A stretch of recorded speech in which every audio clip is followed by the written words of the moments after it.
अस्सलाम वालेकुम नाज़रीन, programme news talk with Naseer Gopang में अवां सभिनी खे चऊं था भली कार। ऐं नाज़रीन, जेकर असीं ॾिसूं त मौजूदा जेका PDM हुकूमत आहे, इतिहादी हुकूमत, उन लाइ जेकी मुख़्तलिफ़ बहरान आहिनि, जेके मुख़्तलिफ़ महाज़ आहिनि, उहे खुलंदे असांखे नज़र अचनि पिया। ऐं उन्हनि बहराननि में ॾींहों ॾींहुं वाध थिए पई, उहे के घटि थींदे नज़र न पिया अचनि। सभ खां वॾो जेको हींअर बहरान आहे, पॉलिटिकल त आहे ई आहे, पर माशी बहरान जेको आहे, जेको कर खणी रहियो आहे, इंतिहाई ख़तरनाक आहे। ऐं जंहिं ते पहिरियां कमु थियणु खपे हा, न थियो, ऐं हाणे उन ते कमु थिए पियो, जेको ॾाढो मुश्किल थो नज़र अचे। उन बहरान खे मौजूदा हुकूमत कीअं मोहन ॾींदी, उन बहरान सां गॾोगॾु असीं ॾिसूं था त उनजा जेके इतिहादी आहिनि, उहे बि उन्हनि खां नाख़ुशि आहिनि। ऐं उनजी बि उनजो हिकिड़ो सबबु आहे, खोड़ सारा बल्कि सबबु आहिनि जे जन इतिहादियुनि जी सपोर्ट सां ई हुकूमत वजूद में आई आहे। उन्हनि जा जेके ख़दशा आहिनि, उन्हनि जेके मसइला जेके उन सां ॻाल्हियूं कयूं वियूं, उन्हनि ते अमल कोन पियो थिए। ख़ासि तौर ते बलोचिस्तान जे जेकॾहिं ज़िक्र कयूं त रेकोडिक वारो जेको मामिलो, ताज़ो जेको बिल मंज़ूर थियो आहे, जंहिंमें उतां जा जेके स्टेक होल्डर्स आहिनि, उन्हनि खे इतमाद में वठण खां सवाइ शहबाज शरीफ़ साहब जी हुकूमत जेको ही बिल आंदो, सदर साहब उन ते सही बि करे छॾी। ऐं उन ते अख्तर मेंगल साहब काफ़ी असांखे नाख़ुशि नज़र अचनि था। इवन मौलाना फज़लुर रहमान जेके PDM जा सदर आहिनि, उन्हनि खे ख़दशा आहिनि। ऐं अख्तर मेंगल साहब ते हुकूमत खां धार थियण जी बि धमकी ॾेई छॾी आहे। सो उन चैलेंज खे ई मौजूदा हुकूमत कीअं मोहन ॾींदी। गॾोगॾु जेकॾहिं असीं अची वञूं, इमरान ख़ान वारो जेको बहरान पैदा कयल आहे, उहो त हले ई हले पियो। ऐं अॼु इमरान ख़ान साहब इहो ऐलान कयो आहे त 17 दिसंबर यानी 3 ॾींहंनि खां पोइ हू तारीख़ ॾींदा त कहिड़ी तारीख़ ते पंजाब ऐं ख़ैबर पख्तूनख्वा असेंबली खे टोड़ियो वेंदो। सो हीअ जेकी मजमूई बहरान आहिनि, उहे ईंदड़ ॾींहंनि में केॾी वॾी जेका या भयानक सूरत हाल या शिकिल अख़्तियार करे सघनि था। उनखे हल करण जे लाइ मौजूदा हुकूमत वटि कहिड़ी हिकमत अमली आहे, उन ते पाण अॼु जे प्रोग्राम में ॻाल्हि ॿोल कंदासीं। हींअर इस्लामाबाद मंझां सीनियर तज्ज़निगार आहिनि, लेखिका आहिनि डॉक्टर नाज़िर महमूद साहब, उहे असां सां टेलीफोन लाइन पे मौजूद हैं। डॉक्टर नाज़िर महमूद साहब, बहुत शुक्रिया आपने हमें वक्त दिया। डॉक्टर साहब, किस तरह देखते हैं मुल्क की जो सियासी हालात हैं, वो दिन ब दिन हम देखते हैं कि बहरानी जो कैफियत है वो बढ़ती हुई जा रही है। माशी सूरत हाल वैसे ही ख़राब है। PDM के जो इत्तेहादी हैं, मेंगल साहब दूसरे, उनसे नाराज़ हैं। ये और एक बड़ा चैलेंज, खान साहब ने भी आज डेट अनाउंस कर दी है कि 17 तारीख को वो ऐलान करने जा रही हैं पंजाब और KP के असेंबली की तहलील के हवाले से। तो सूरत हाल कैसे देख रहे हैं डॉक्टर साहब? देखिए, जो आपने बहरान की बात की है, मेरा ये ख्याल है कि ये बहरान, जो सियासी बहरान है, वो तो मसनूई है।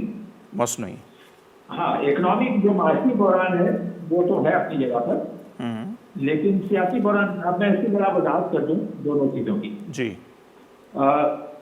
सियासी बहरान मसनूई इसलिए है कि ये हुकूमत जो मौजूदा आई है, ये एक तहरीक-ए-अतमाद के नतीजे में आई और कानूनी और आईनी तरीके से ये ट्रांजिशन ऑफ पावर हुआ। ठीक। तो कोई जवाब नहीं है कि इमरान खान इस चीज का दावा करें या मुतालबा करें कि असेंबलियां तोड़ी जाएं और फौरी इंतखाबात कराए जाएं। सही। मुल्क जो है वो माशी तौर पर इस चीज का मुतहम्मिल नहीं हो सकता कि सैकड़ों अरब रुपए खर्च करके कबल अज़ वक्त इंतखाबात कराए जाएं। ठीक है, तो इसलिए ये तो बिल्कुल गैर जरूरी है। और जो ये पंजाब की बात कर रहे हैं कि हम असेंबली तोड़ देंगे, मेरा नहीं ख्याल है कि परवेज़ इलाही ये असेंबली तोड़ेंगे। कोई जवाब नहीं है, क्योंकि 1 साल बाकी है और वो कोशिश करेंगे कि 1 साल वो वज़ीर आला रहें। तो डॉक्टर साहब, आज ही मोनिस इलाही साहब मिले हैं खान साहब से, और उसके बाद खान साहब ने प्रेस कॉन्फ्रेंस करके ऐलान किया है कि 17 तारीख को हम तहलील करने का ऐलान करेंगे। देखें, उन्होंने जो बात कही है वो ये कहा है कि 17 तारीख को हम इस बात का ऐलान करेंगे कि असेंबली कब तोड़ी जाए। जी बिल्कुल। यानी अगर ये वाकई इनको तोड़ना होता, हाँ, तो 2 चीजें हो सकती थी। एक तो ये कि KP में इनकी अपनी हुकूमत है, ठीक है, ये KP की हुकूमत को फौरी तौर पे तोड़ सकते हैं, वो नहीं तोड़ रहे हैं।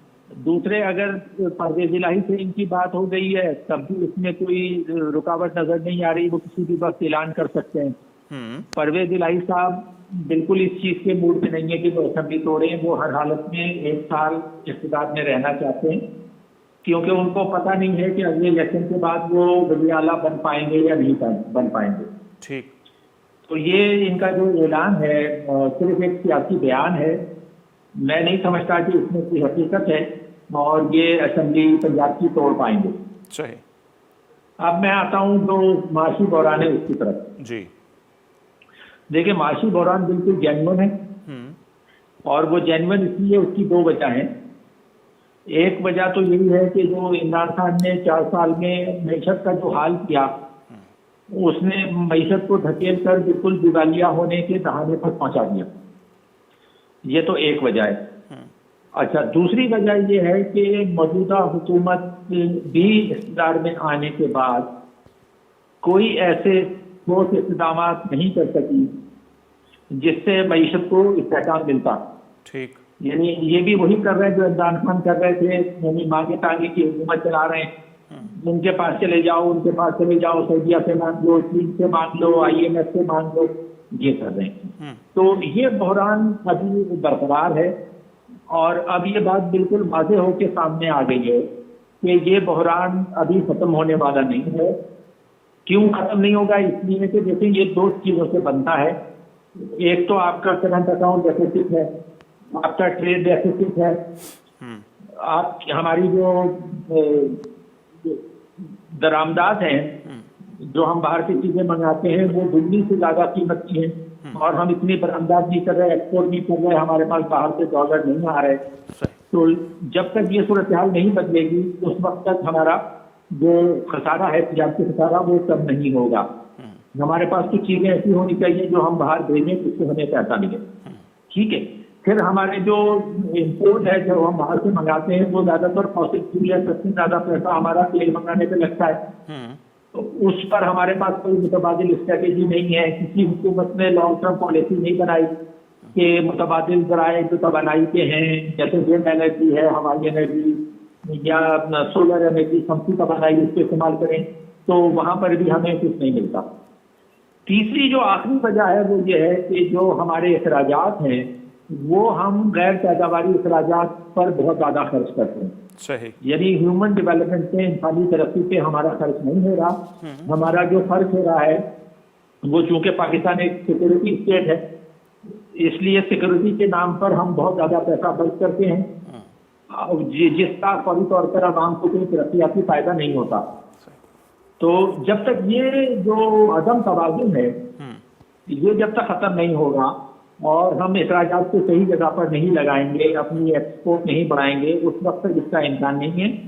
یہ ممکن ہے کہ ہمیں لائف لائن ملتی رہے. لائف لائن کا مطلب یہ ہے کہ ہماری معیشت دیوالیہ ہونے لگتی ہے تو ہمیں کہیں سے 1-2 ارب ڈالر مل جاتے ہیں، وہ سعودی عرب دے دے، چین دے دے، IMF دے دے، تو ہماری معیشت سانس لینے لگتی ہے. لیکن یہ سانس لینے کا عمل کسی وقت بھی روکا جا سکتا ہے. بالکل. اور وہ جب روک دیا تو پھر ہم ڈیفالٹ ہو جاتے ہیں. بالکل. تو یہی ڈاکٹر صاحب جو ایڈ ہاک بیسس پر ہمارے یہاں پالیسیز بنتی ہیں، پولیٹیکل ہوں یا معاشی ہوں، وہ کتنی نقصان کار ثابت ہو رہی ہیں. اور ہمیں بار بار یہ بتایا جاتا ہے کہ ہم ایٹمی قوت رکھنے والے ملک ہیں. جب اب معاشی طور پر مستحکم نہیں ہیں تو تجزیے اور تبصرے اس پر بھی ہو رہے ہیں، تو پھر آپ پر یہ جو ایٹمی طاقت ہے اور جو ایٹمی اثاثے ہیں، اس پر بھی سوال اٹھنا شروع ہو جائیں گے کہ معاشی طور پر دیوالیہ ملک جو ہے ان کے پاس یہ ایک قوت رکھنا بہت ڈینجرس ہے، یا آپ کی اس پر بھی تو سوالات اٹھ سکتے ہیں نا آنے والے دنوں میں. دیکھیں، سوالات تو جو اٹھانے والے ہیں ہمارے جیسے لوگ، وہ تو ہم اٹھا رہے ہیں. جب یہ ایٹم بم بنایا جا رہا تھا یا اس کا دھماکہ کیا جا رہا تھا، اس وقت ہمیں یہ جھانسا دیا گیا تھا کہ جب اگر ہم ایٹم بم بنا لیں گے تو اس کا فائدہ یہ ہوگا کہ جو روایتی ہتھیار ہیں ان پر خرچہ ہمارا کم ہو جائے گا. صحیح. اور اس کا فائدہ ہوگا. لیکن ہم نے دیکھا کہ وہ جھوٹ تھا، کیونکہ ہمارے جو دوسرے دفاعی اخراجات ہیں ان میں کوئی کمی نہیں ہوئی. صحیح. یعنی ہم ایٹم بم بھی رکھے ہوئے ہیں. اگر ایٹم بم رکھے ہوئے ہیں اور ہم اس کو کہتے ہیں کہ یہ ہمارا ڈیٹرنٹ ہے، یعنی اس کی خوف کی وجہ سے بھارت ہم پر حملہ نہیں کرے گا، تو اگر یہ ڈیٹرنٹ واقعی میں ہے تو پھر ہمیں دوسرے دیگر جو دفاعی اخراجات ہیں ان میں کمی کرنی چاہیے تھی، وہ ہم نے نہیں کی. صحیح. تو یہ سوال تو اٹھتے رہے. تو ڈاکٹر صاحب آپ کیا سمجھیں کہ امپارٹنٹ کیا ہے؟ ایٹمی قوت ہونا بہت امپارٹنٹ ہے یا معاشی طور پر مستحکم ہونا ہمارے جیسے ملک کے لیے اہم ہے؟ بالکل، اس سوال کا جواب تو سوال میں ہی موجود ہے. ہم جب تک کہ معاشی طور پر مستحکم نہیں ہوں گے ہمارا ملک نہیں چل سکتا. وہ مطلب امپلوڈ ہونے والی بات ہے نا کہ اندر سے کولیپس کر جاتا ہے. اچھا اگر کولیپس کرے گا, ڈیفالٹ کرے گا, تو ہم کیا ایٹم بم نہیں بیچیں گے, ہم کیا کریں؟ ہم کچھ نہیں کر سکتے. تو عوام کی جو ہیومن ڈیولپمنٹ ہے, ہم ہیومن ڈیولپمنٹ کے انڈیکس پہ مسلسل نیچے جا رہے ہیں. تو ڈاکٹر صاحب پھر اس طرف کیوں آپ سمجھتے ہیں کہ دھیان نہیں دیا جاتا کہ لوگوں کی فلاح پر کام کریں, ملک کو معاشی طور پر اسٹرانگ کریں, بجائے ہم دوسرے معاملات میں الجھ جاتے ہیں؟ ابھی بھی پولیٹیکل جو گورنمنٹ آئی ہے شہباز شریف صاحب کی, ان کی ترجیحات کچھ اور ہی نظر آئی, جس کے نتائج ہم ابھی دیکھ رہے ہیں. نہ صرف یہ کہ ترجیحات دوسری ہیں. اب دیکھیں انہوں نے 2 دن پہلے یہ بیان کیا کہ ہم سارک کو ریوائیو کریں. صحیح.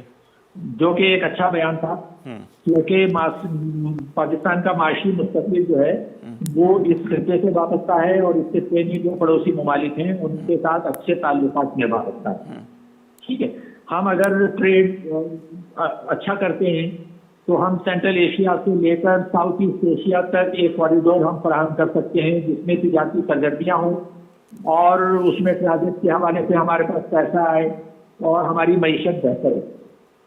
لیکن اس کے دوسرے دن ہی ہم نے دیکھا کہ ایک وہ را کا ایجنٹ پکڑا گیا اور کہا گیا کہ جی وہ یہ را ہے اور را دھونا سے کرا رہے ہیں. صحیح. تو اب آپ اس کی ٹائمنگ دیکھیں کہ ایک دن وزیر اعظم سارک کو ریوائز کرنے کی بیان دیتے ہیں, اور اگلے ہی دن جو ہے وہ را کے ایجنٹ پکڑ لیے جاتے ہیں اور دعویٰ کیا جاتا ہے کہ وہ ہندوستان جو ہے وہ یہ کروا رہا ہے. اچھا, اب یہ دونوں ملکوں کے لیے, پاکستان اور انڈیا کے لیے بڑا آسان ہے کہ جو بھی دہشت گردی ہو اس کو ایک دوسرے پر ڈال دیں. بالکل. یعنی یہ اپنی کوتاہیوں کا اعتراف نہیں کرتے, لیکن ایک دوسرے پر الزام لگا کر وہ جو ہمارے غیر پیداواری اخراجات ہیں ان کو جو جاری رکھتے ہیں. صحیح.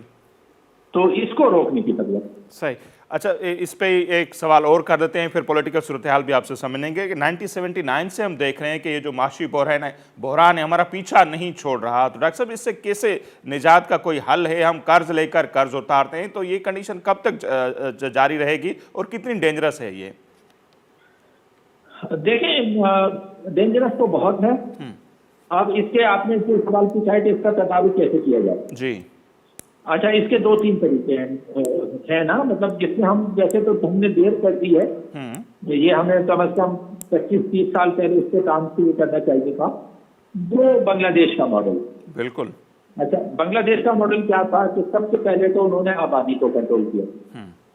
اب بنگلہ دیش جب ہم سے آزاد ہوا تھا 1970 میں, تو اس کی آبادی تھی 7 کروڑ. جی. اور ہماری آبادی تھی 6 کروڑ. یہ 1900. اب 50 سال میں وہ 7 کروڑ سے پہنچے ہیں 17 کروڑ پہ, اور ہم پہنچے ہیں 6 کروڑ سے 24 کروڑ پہ. بالکل. تو ایک تو پہلی وجہ یہ ہے کہ یہ جو ہر سال ہم لاکھوں, یعنی ہر 2-3 سال بعد 1 کروڑ لوگوں کا اضافہ ہوتا ہے, اور اس کا مطلب یہ ہے کہ ہمیں اتنے کروڑ جابس چاہیے, اتنے ہمیں اسپتال کے بیڈ چاہیے, اتنے اسکول میں یا تعلیمی اداروں میں جگہیں چاہیے, اور اس کے لیے اسی تناسب سے ہمیں ترقیاتی اخراجات کرنے ہیں جو ہم نہیں کر رہے. تو ایک حل تو یہ ہے کہ اگر ہم اس معاشی کرائسس سے نکلنا چاہتے ہیں تو ہمیں سب سے پہلے اپنی آبادی کو کنٹرول کرنا ہوگا. دوسری بات یہ کہ غیر پیداواری اخراجات کم کرنے ہوں گے. صحیح. تیسری بات یہ کہ جو ہمارے نئی نسل آ رہی ہے, ہماری آدھے سے زیادہ آبادی 25 سال سے نیچے کی ہے, جن کو اچھی تعلیم اور اچھی اسکل کی ضرورت ہے, وہ ہم نہیں دے پا رہے ہیں. ابھی عمران خان کی حکومت میں سنگل نیشنل کریکولم کے نام پر مزید نوعیت اور پرانے خیالات اور پرانی کنزرویٹو سوچ کو پروان چلانے کی کوشش کی. تو اس کے نتیجے میں معاشرہ جو ہے آپ کو مزید پسماندہ رہتا ہے. صحیح. تو یہ 2-3 ڈائریکشن ہیں جن میں کام کرنے کی ضرورت ہے, جس کا مجھے ابھی نظر نہیں آتا کہ کوئی حکومت کر پا رہی ہے. صحیح. اچھا ڈاکٹر صاحب, پھر آ جاتے ہیں وفاق کی جو ذہنیت ہے, شروع سے صوبوں کو کنٹرول کرنا اور کالونیل نظام کو چلانا. ابھی بھی دیکھیں شہباز شریف صاحب جو ہیں ANP کے ووٹوں سے وہاں پر موجود ہیں, چھوٹی چھوٹی جو پارٹیاں وزیر اعظم بنے, لیکن ریکارڈ ایکٹ کے حوالے سے جو انہوں نے فیصلہ کیا 18th امینڈمنٹ کے باوجود انہوں نے ان سے پوچھا ہی نہیں, مینگل صاحب سے. ایون مولانا فضل الرحمان صاحب بھی نالا نظر آ رہے ہیں, کل وہ ملے بھی ہیں. تو یہ جو وفاق کی ذہنیت اب تک چلی آ رہی ہے 18 امینڈمنٹ کے باوجود کہ صوبے کے معدنی وسائل کے حوالے سے یہ جو بھی ڈیسیشن ہوگا وہ آپس میں کر لیں گے, یہاں تک کہ اتحادیوں کو بھی وہ اعتماد میں نہیں لیتے, تو یہ ذہنیت بھی کتنی ڈینجرس ہے؟ बहुत डेंजरस है। देखिए इसमें रेपो रेट का जो मामला है ना, एक तो पहले इफ्तिखार चौधरी जो चीफ जस्टिस थे पाकिस्तान के जी, उन्होंने पाकिस्तान को बहुत नुकसान पहुंचाया मुख्तलिफ हवालों से, जिससे तफसील से बात हो सकती है। लेकिन उसमें एक फैसला इनका ये था कि अच्छा खासा एक पुराना एग्रीमेंट चल रहा था, उसको आपकी जुरिडिक्शन नहीं थी, उसमें बैन अवी तौर पर हमारी ऑब्लिगेशन थी, लेकिन चीफ जस्टिस ने बगैर सोचे समझे इस मुआहदे को कैंसिल कर दिया। सही। जिस पर हमें $6 अरब जुर्माना देना था। अच्छा, अब $6 अरब इतनी बड़ी रकम है, आप अंदाजा लगाएं कि हम तो $1 अरब के लिए दुनिया से भीख मांगते फिरते हैं। बिल्कुल। और $6 अरब कहाँ से लाते? तो उसके लिए फिर ये हुकूमत को ये करना पड़ा कि भाई उन्होंने सुप्रीम कोर्ट से ये पहले फैसला करवाया कि ये इसको तहफ़्फ़ुज़ हासिल होगा, क्योंकि वरना तो मुल्क दिवालिया होना ही था। ठीक है, तो एक तो इफ्तिखार चौधरी इसके जिम्मेदार है। दूसरे जो शहबाज शरीफ या नून लीग है, इनकी ये, क्योंकि इनकी प्राइमरी बेस जो है वो पंजाब में है, और जो पंजाब की पार्टी होती है या यहाँ की ब्यूरोक्रेसी और सियासतदान जो है वो वफाकियत के या मरकजियत के बड़े हामी होते हैं कि हर चीज को मरकजी कंट्रोल में रखते। तो चाहे उसमें ये रेपो रेट का हो या अभी तालीम का भी आप देख रहे हैं, तवक्का थी कि जब ये हुकूमत आई थी तो ये 3 अमेंडमेंट के मुताबिक तालीम को और हायर एजुकेशन को भी ये सूबों को मुंतकिल करेगी, लेकिन इन्होंने नहीं किया, बल्कि ये दोबारा उसको खींच रहे हैं एचईसी में भी रद्दोबदल कर रहे हैं। तो इनको चाहिए ये था कि ये छोटे सूबों को, खासतौर से बलूचिस्तान की जो स्टेक होल्डर्स हैं जिनके मफादात हैं, उनको अपने साथ लेते और उसकी पश्चिमी ये फैसला करते। सही। लेकिन ये इस हुकूमत ने नहीं किया, जो उनकी गलती। सही। इतने मसाइल पहले ही 2-4 हैं उनसे ये हुकूमत, और वैसे अपने जो इत्तेहादी हैं उनको भी वो नाराज़ करने जा रहे हैं, तो ये वाली पॉलिसी तो नो डाउट डेंजरस होगी। अच्छा डॉक्टर साहब, आपसे ये भी समझें, आप पुरुम्मीद हैं कि आप समझते हैं कि नहीं असेंबलियाँ नहीं जा रही और फ्रेश इलेक्शन की तरफ हालात नहीं जा रहे? जी बिल्कुल। अभी तक मेरा ख्याल है कि इसको अभी चलना चाहिए, 1 साल अपनी मुद्दत पूरी करना चाहिए, कौमी असेंबली को भी और सूबाई असेंबली को भी, और अगले साल जो वक्त आए तो तब इंतखाबात होने चाहिए। तो खान साहब, ये जो मुसलसल अभी बयानियां बना रहे हैं कि मुल्क के जो भी मसाइल हैं उनका हल सिर्फ फ्रेश इलेक्शन है, इसके सिवा मुल्क के हालात ठीक नहीं होंगे, बेहतर नहीं होंगे? नहीं, खान साहब की देखिए सियासी सूझबूझ वो कुछ नहीं रखते, वो गलत बयानी करते रहे हैं, उन्होंने एक पूरी नस्ल को गुमराह किया है और वो गुमराह किए चले जा रहे हैं, और उसके लिए वो हुकूमत को, रियासत को, हर चीज को नुकसान पहुंचा रहे हैं। तो उनका तो रवैया बहुत खतरनाक है वफाक के लिए, जमहूरियत के लिए, सियासत के लिए, लेकिन वो समझने पे तैयार नहीं। ठीक डॉक्टर साहब, बहुत शुक्रिया आपने हमें वक्त दिया। जी डॉक्टर नाज़िर महमूद साहब जी राय अवां जो साम्हूं आहे, ऐं हुननि खे लॻे थो त खान साहब ही भी पॉलिटिकल उन जो स्टंट आहे, हू कार्ड आहे हिकिड़ो, हू यूज़ पिया कनि मौजूदा हुकूमत खे थ्रेट करण जे हवाले सां, ऐं हू पंजाब हुजे या ख़ैबर पख्तूनख्वा असेंबली उहे न टोड़ींदा त उन्हनि खे नुक़सानु थींदो, ऐं मौजूदा जेके हालतूं आहिनि उन में ऑलरेडी माशी बहरान आहे, ऐं इलेक्शन ते नो डाउट तमामु घणो जेको आहे सो ख़र्चो बि अचे थो, माली वसीला जेके इस्तेमालु थियनि था, सो हालतूं इलेक्शन न वेंदे उन्हनि खे नज़र न पियूं अचनि। पाण उन ते ई वधीक ॻाल्हि ॿोल कंदासीं। अॼु त उन्हनि इहो बि तारीख़ बि ॾिनी आहे खान साहब, त 17 डिसंबर ते हू तारीख़ जो ऐलान कंदा, पोइ तारीख़ वाक़ई मार्च जी बि थी सघे थी, जेको परवेज़ इलाही साहब उन्हनि खे ब्रीफ करे चुका आहिनि, त मार्च ते उन्हनि खे फंड वग़ैरह जेके यूटिलाइज़ करणा आहिनि जीअं उन्हनि खे इलेक्शन में फ़ाइदो थिए, तेसि ताईं इनखे डिले कयो, सो उहा तारीख़ कहिड़ी थी सघे थी, उहा त 17 तारीख़ ते वाक़ई जेकॾहिं उहे ऐलान कनि था त ख़बर पवंदी। बहरहाल पाण मौजूदा जेका कंडीशन आहे, सूरत हाल आहे मुल्क जी, उन ते वधीक ॻाल्हि ॿोल कंदासीं, पर हिते वक़्तु थी पियो मुख़्तसर ब्रेक जो, ब्रेक वठंदासीं, वापसि ईंदासीं, पोइ उन मामले ते अञा वधीक ॻाल्हि ॿोल कंदासीं।